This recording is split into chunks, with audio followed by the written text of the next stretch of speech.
Hello everyone, I'm Shenley Watch. In this review, I will introduce the new Ice Blue D launched by Clean. New Ice Blue Daytona. One is a baton scale, and the other is moissanite. C Factory's new product is a hit. The details can beat any previous version, except that the weight is not counterweight. The workmanship in other aspects is definitely the best, without a doubt, and these two are last year, which was officially released in 2023. Let's briefly talk about the differences between the new and old. Let's start with the adjustment screw. The ceramic ring of the new model is surrounded by a metal edge. Let me show you up close.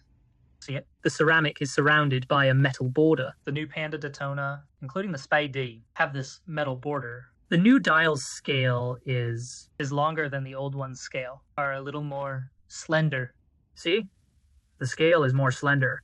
This is the difference on the front side. This diamond-tipped dial, the size of the diamonds has not changed significantly, but the scales of the three small discs is a little different from the original, the old Ice Blue Daytona. The scales inside it is also this icy blue color. The new one's scale is the same as the color of the ceramic ring. It's this kind of coffee color. These are the two fronts. One difference from the old one. And then the new Daytona with ice blue dial, the back can see the movement of the movement. Can you see?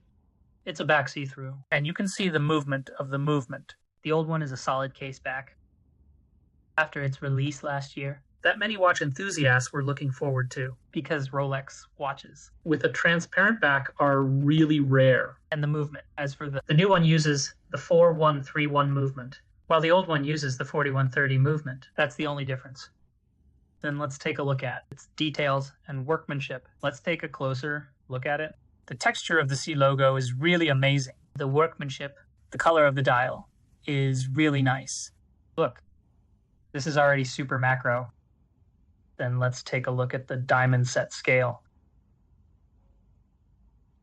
Look, the color of each diamond, including the font printing, and the pointer and the inner shadow engraving,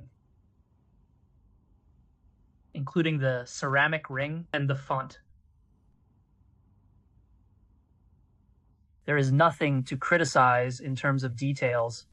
Then look at the straps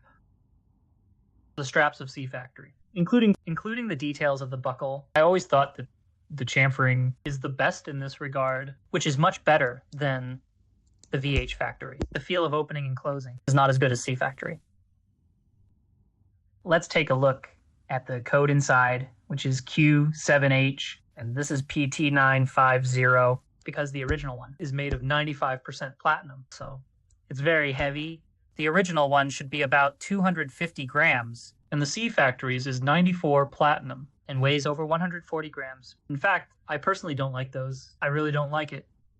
Not to mention whether it will peel or not. But when you wear it on your hand, it's uncomfortable to wear. I think this 904 steel is very good. If I were to choose, I wouldn't choose those counterweight styles. Some people may pursue the heavy feel. It depends on personal preference. The buckle inside is also correct, and this side is frosted. Look at this 950 platinum. Is matte on this side, you see? Then let's take a look at the movement. And for the movement, C Factory uses the Shanghai C131 movement, although the Shanghai C131 movement is slightly worse than the Dandong C. Slightly worse. It is still absolutely sufficient. There are almost no returns. For example, the Panda Daytona, Black Daytona, all use the Shanghai C131. There were no returns. The stability is fine, and the power reserve can reach about 70 hours. It's a pretty good movement. You can see it through the back. You can see the blue hairspring here. See it? Yes. The color of the picture is also quite accurate, including the engraving on the back, PD950, and a dog head, and the scales are all done without any problem. Then the head connection is very tight. This is indeed the best thing C Factory does. Let's take a look at the diamond and nail scale.